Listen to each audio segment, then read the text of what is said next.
Okay, hi, I'm Diane Neubauer, and these are a bunch of friends of mine. I am privileged to have friends who teach languages in many places in the world, and I'm excited to see so many of you here. I think it's been great that we've been sharing ideas online these past, I guess, has it been just a week, especially as people have just suddenly become online language teachers. And today I want to share how I've found some ways to adapt kind of a favorite comprehensible input-based teaching strategy, MovieTalk, the modified version of MovieTalk, using short video clips and more interaction than Dr. Ashley Hastings' original form of MovieTalk. So the modified version of MovieTalk adapted for being online with your students instead of being face-to-face. So that part will be simple, and then we'll talk about maybe some possibilities for follow-up if you need to continue to provide grades for students, or you want to ensure that your students are attentive and getting something from it. I would say at this point in time, let's keep that as simple as possible and make this something enjoyable. I think for a lot of us, this kind of use of a short video clip is like comfort food.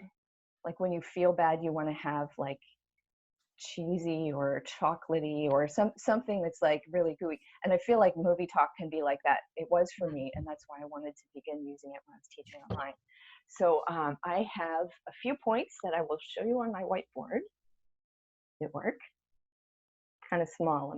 I'm going to go to a different view just briefly, so I have my whole video window. There we go. So in adapting MovieTalk to being online, you want to choose your video, encouraging, as with any other MovieTalk, choose something that's going to be introducing intercultural perspectives, at least some of the time. Some of the time being just fun and familiar backgrounds for your students is also totally fine, in my opinion. But we can do lots of different kinds of video and think about the kinds of messages that they have when we choose them. I use 12 to 20 screenshots from that video that tell the essence of the story, and take those screenshots. I have learned from Wenjing Jiang that there is an extension for YouTube, and I think it was called the YouTube screenshot button. So it's an add-on to your, at least in Chrome, you can add this add-on, and it makes it really easy. It appears right below the video window in YouTube. There's a little control button, and it's the button that you push at any time you want the screenshot. So that's super easy to get. So if you're getting a YouTube video, totally recommend that for screenshots. The other thing to make that part easier is there are a lot of people that have shared that kind of material online.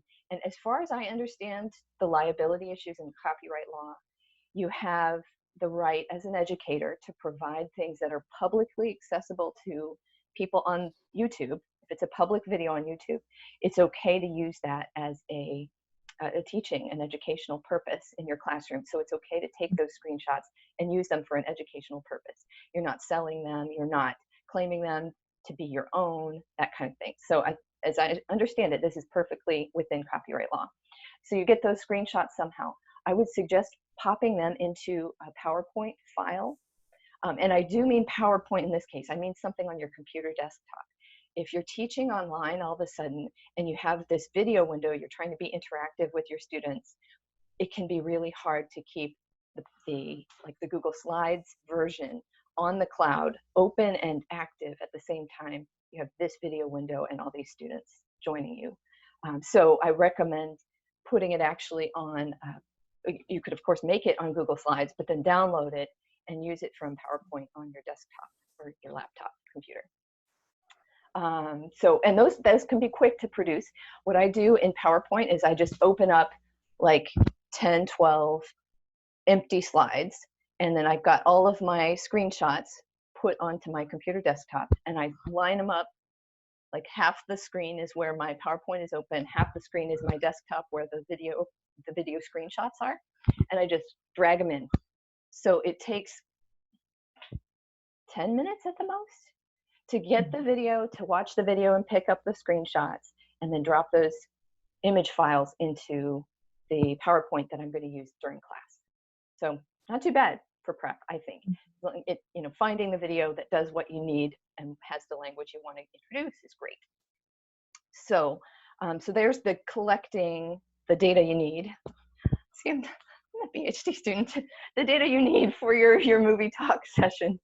And then in class, you're going to share your screen with that PowerPoint file. So you, inside Zoom, if you're in Zoom like I am right now, there's a button at the bottom of your window that looks green and it says share screen, I think. So that's one way to do it. I'm going to do it using green screen images. So I just told you make a PowerPoint with all these images, and share screen is the way you would use those. You can also just take those screenshots and then use the images within the Zoom green screen options, and that's what I'm going to show you. So I took these images as screenshots from a video, and then I put them into Zoom. So if you're looking at your Zoom window in the bottom left corner, there's a little kind of plus or up arrow kind of looking thing, a caret. I think the French use that, kind of like an accent mark, something like that. So down there is an option there to choose a virtual background. That's the thing I'm using. And there's another video that shows that, walks through that a little bit more. So once you have those things ready, you're either using them on green screen or you're sharing screen and using PowerPoint files. I do recommend that rather than just random pictures on your desktop. This organizes them too. It organizes them sequentially inside Zoom in your list of images you're going to choose from. So having that is very helpful, I find. Yeah, don't see green screen. If there's a little image icon that looks like a video camera. To the right of that, there's that thing that looks like this, that shape. Click that. Maybe right-click it, I'm not sure. And there'll be a choose virtual background. So it won't say anything about green screen. It'll say virtual background there. So hopefully that helps. And then when you're doing it, I'm assuming that you all, like me, do MovieTalk or modifications of MovieTalk in your class face-to-face. And so I won't get into too many details about this, but we're going to try it a little bit with some pictures I'm going to show you over here. So you interactively provide lots of input by discussing the screenshots. And then you include descriptions, you're sharing some things, you're asking students questions, they're seeing things and bringing up what they can and what they can produce now with their proficiency in the language you teach. You encourage imagination. What happened before this? What will happen next? How do they feel about that? If it were you, would you do the same thing? All those kinds of questions that generate interest, but make for really interesting use of the language. And then predict what happens compared to their own experiences or to what they expected or to another video you've shown them before. And then evaluate, and really I mean like, what would you do instead? Do you think they made the right choice? What would you do differently? Like those kinds of evaluate opinion things. So not just fact-based, not just is it a flower, but like, what season do you think it might be? Something that gets you to think a little bit more deeply, I think, is a little bit more fun. So let me go back to gallery view so I can see all your lovely faces. And oh, I have 3 more people coming in. So we are over here now in front of my green screen. Let me show you the actual fabric. I'm going to turn off the green screen just for a moment. And I'm using that same place I just said in the lower left corner. But instead of having it on, it's off. So you can see how boring it is. That's what I'm looking at if I turn like this. So I look here, I keep my video window open, and I see myself like I'm teaching into the mirror. I got used to it. It's okay. Actually, I've learned a lot from doing that because I see my face and my reaction, and I do this kind of thing, and I never knew, like, man, that looks kind of... So I've adapted somewhat like what I'm trying to do with my face. It's also taught me how to use this tiny space effectively. It's interesting. I was in Justin Slocum Bailey's workshop in the beginning of January. No, February. 6 weeks ago. World was different. He was talking about space and using your body and that kind of thing. And I was finding lots that made sense for online teaching because you only have this, but you can really use this. Like I try to move during class. So here is my first image then for MovieTalk. I mentioned that this is like a comfort food equivalent of pedagogy, like my comfort teaching strategy. chickens are my comfort animal, so here we are. So in a class, I would let them look at it for a little bit, say, oh, what do you see? We're off of the first ones. And since we have a larger group, I'm going to try doing something. How about this? If your family name, your last name, is between A and E, I'd like you to give me an answer to that first question. Okay, between A and E, it's your last name or your family name. What do you see? Make a different answer if you can from people who've answered before you too. And you can go ahead and unmute yourself. I'm imagining it's only a few people now. A farm. A farm? Yes. And I'm going to pretend I'm being the language teacher. Even though I'm using English, I would use Chinese in my Chinese class, right? You would use your target language. So, a farm. Yeah, interesting. You say a farm. What else do people see in that group? I also see the tree and also see the chicken is walking. A tree and a chicken. And the chicken is walking. Yeah, you can tell that she's moving. She's not standing still. She's walking. Right. Someone else from that group? There's something in the barn. There's something in the barn. Interesting. Right. There's something in the background. There's a lot going on back here. Right. So there's the chicken closer. There's maybe this whole farm, a tree. There's something else maybe? I see a porch, like with maybe a rocking chair.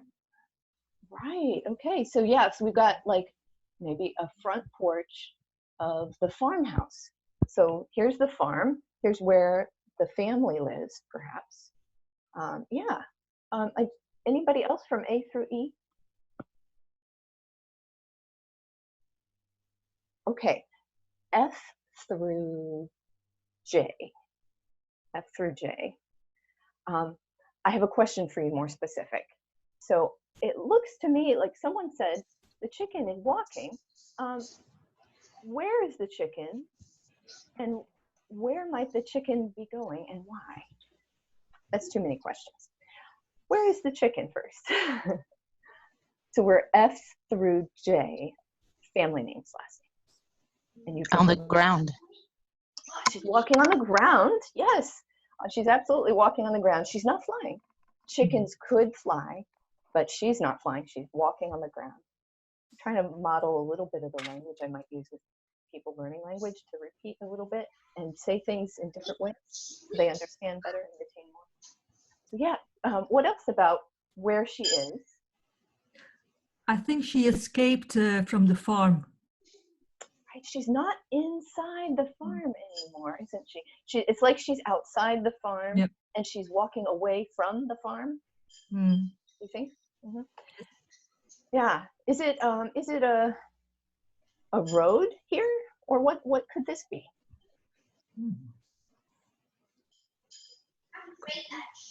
Looking for F through J answer for now. Front yard? Could be. This part here, you're thinking the front yard? Mm-hmm. Could be. Could be no grass. It might be in that part of the front yard. Mm-hmm.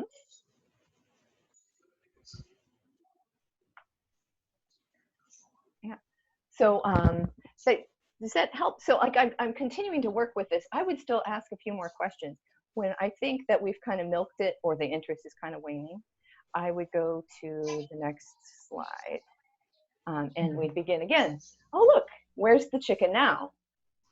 She's still beside somewhere she's walking, right? Mm-hmm.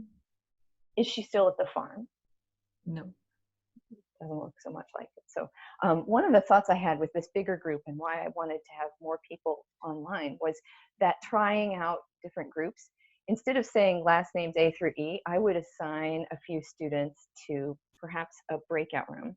So I'm going to try that. And then I'll ask a different group a couple of questions about this one, and then go to a different group, okay? So what we're going to do is I've had an additional setting added to Zoom where I have a breakout room now available in the lower part of my screen, right next to the record button. And so I'm going to click that, and then I'm allowed to put you in however many groups that I want. What I would like your group to do is think about some answers to that. Where is she? Where is she going? And how is the chicken feeling? Where is she? Where is she going? How is the chicken feeling? Since it's a group, those 3-part questions might work, and you're going to have about a minute plus to talk amongst yourselves. Come up, I tell you what, this is a little clunky for me because I've never actually had to do it. What I'd like to do is assign people to a Chinese zodiac animal for your team name. So some people would be the dragon, some people would be the rat, some the dog, the pig, the sheep, stuff like that. That's the way I used to assign teams in my classroom, by zodiac animal. Spanish teachers I've seen do by country names of predominantly Spanish-speaking countries, those kinds of things, whatever makes sense for you. So I'm going to put about 4 or 5 people. There'll be six groups. Oh, this is Chinese for 6. 6 groups. You'll be there for about a minute, and I'll bring you back in. So you get to say hello to each other. Think about, see, we had, where is she? Where is she going? How is she feeling? And then I'll come back and ask groups to report back. There we go. And then what I see in my view is everybody's video window starts to go pop, pop, pop, pop, because I think you click something when you get invited into a group, and you then leave for your group.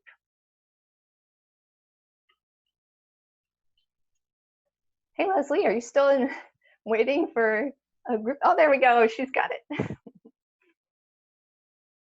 Yeah, and it looks like that on my view, I have a list of all of the students. And I'm going to go ahead and stop the breakout room now, because it still gives them 1 more full minute of time in their groups before they are pushed back into the main group. So they can come back before that, but yep. Hi. Sorry, I just click a button and. Yeah, you can. I didn't realize it, but it'll push everyone back in 39 seconds. So okay. if yeah, you're fine. Yeah, we'll just see people's video window pop back up as they re-enter. Oh, Fiona, can I make you the person I call on? So if people in Fiona's group, will they know? They know your name yet? I think so. Okay. Yeah, I'll ask your group next then for questions for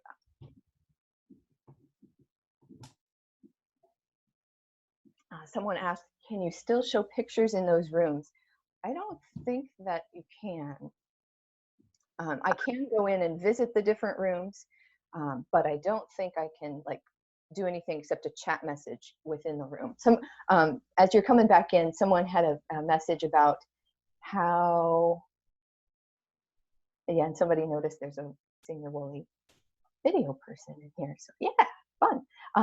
Can you still show pictures in the rooms, the breakout rooms? I think the answer is no. But I can send chat messages either to everybody in all the rooms at once, or I can go visit with my video window. I can go visit those breakout rooms too. So the first person back in was Fiona. So I'm going to ask people who were in Fiona's group. In my view, she's in the upper left corner of all the camera views, if you have gallery view on. So if you were in Fiona's group, we had 3 questions, right? We had, where's the chicken? Where is she going? And how is she feeling? Fiona, what does your group think about how the chicken's feeling? Sorry, just now I just randomly click the button, and I didn't. Anybody in your group can answer too. So if you were in Fiona's group, you can. I can answer it. I think the chicken is in a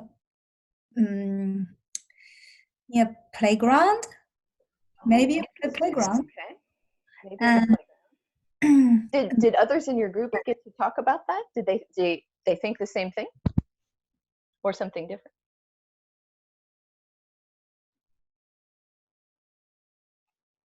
Did that make sense?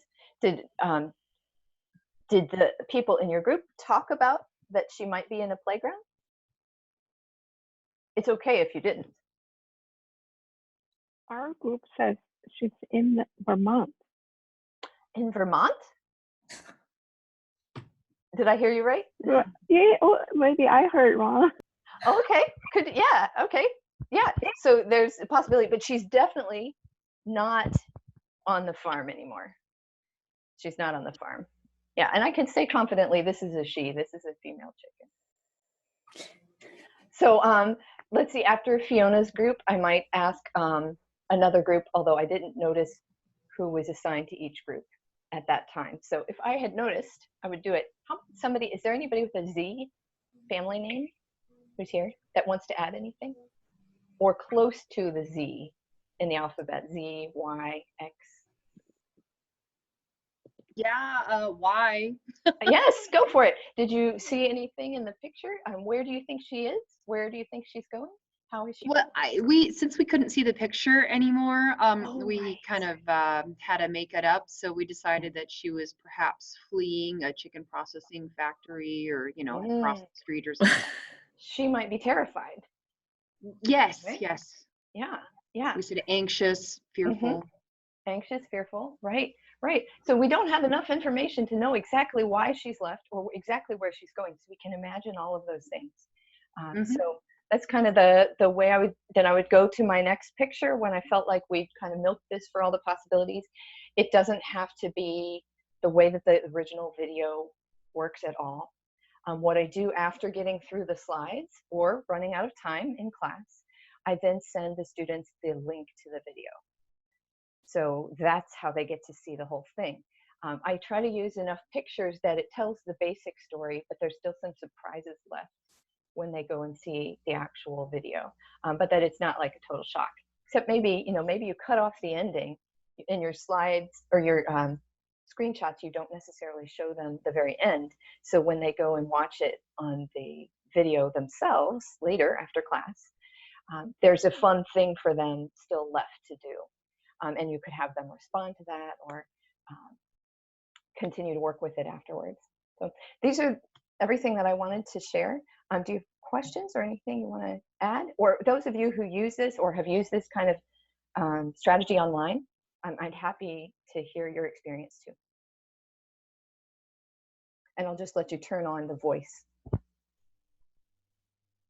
I'm wondering whether there's any way that anybody has figured out if we have our own videos. I know that we can't put those online, obviously, but it's really frustrating because when I plug in my CD or DVD player, then I can't get snapshots of that because it won't let me. Oh, I see. I use, I can do that. So like you've got a video playing on your computer, not on YouTube. Right.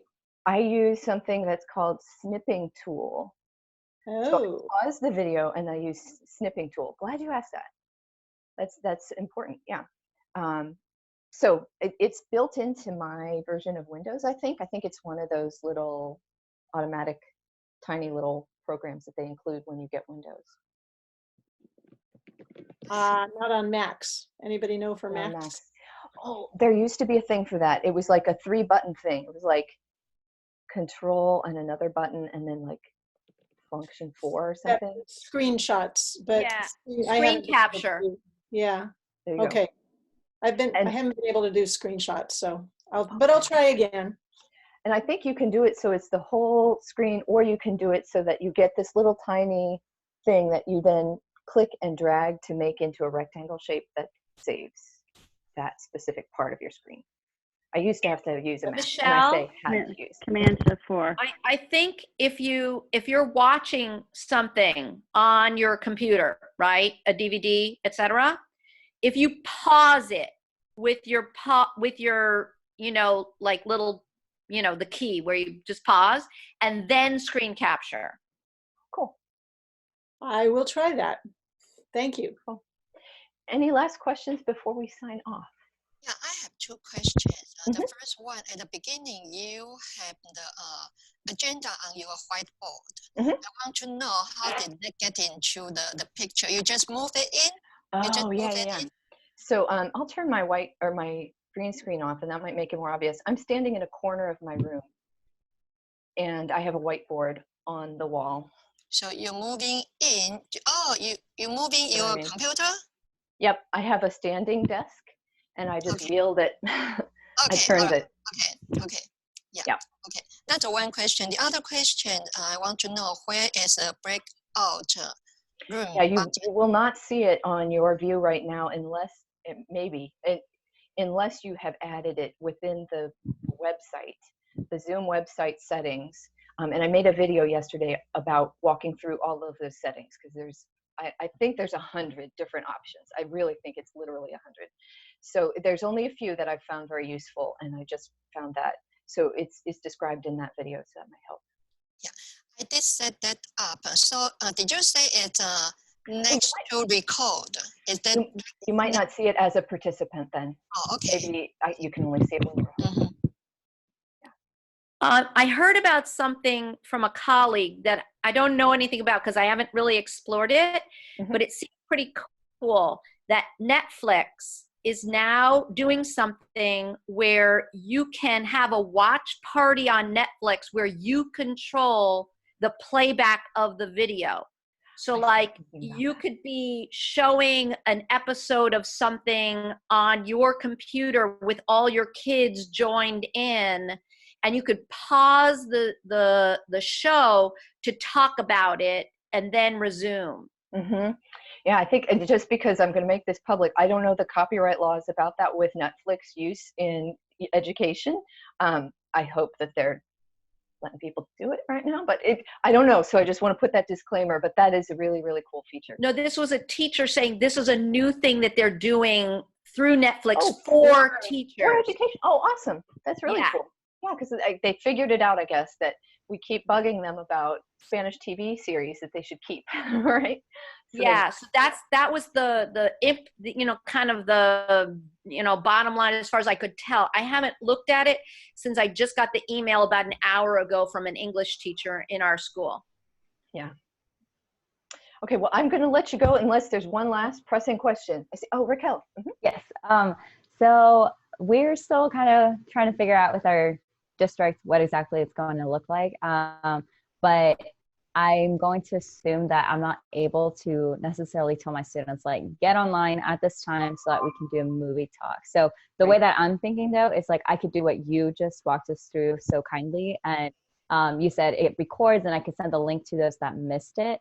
But does anyone have any ideas as to how, like, is there a way that movie talk could be done without them giving me like live participation that I could just then send to them? So just any like ideas that are out there for that would be great. Yeah, I'm interested to see if anybody else has something, but if you're familiar with story listening, there is interaction in story listening. You are feeding off of your students, but it doesn't require them to speak. It doesn't require them to interact verbally with you. And so that might be the style of teaching might do that. So if you know your kids already, that is a huge plus at the time of year that we had, if you have already had your students in class for a while. So you know what words they know and don't know. You know, oh, 2 or 3 kids always have trouble when I say that. So you rephrase it in another way in the language that they can understand. So you can describe it. I think you can build in some questions and then pause and be like, well, I wonder if she's feeling anxious, and that's why she's on the road. She's anxious about something that could happen to her, and now she's walking away. So you can kind of build in the questions and answer them reflectively yourself. But if they're listening, they'll be asking the question as they hear you do it, hopefully. Okay. Yeah. You just have to be a bit schizophrenic, Diane. Yeah. You ask your own questions and then answer them. You just play like a Rachel has just made it's some really lovely. She's made some really lovely videos for English language learners in France. Yeah, if you have any English teachers, please do use them. I'd love some feedback. They're beautiful. So so you feel like what am I doing? I'm talking to the wall. But if you imagine the people that you're actually talking to, I think it helps.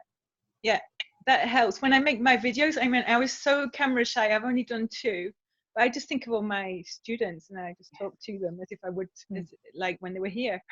Yeah, I think even when it's not at the same time, that face-to-face feeling is really helpful and important. So if you can find a way to be online with your students at least a little bit occasionally, I think that's really beneficial for them. Yeah. Thank you so much for coming. I will post the recording later today. Thank you. Thank you. Thanks, you. Thank Sophia. you. Yeah. Nice Thank meeting you. you all. Thank you, Thank Darian. you, Diane.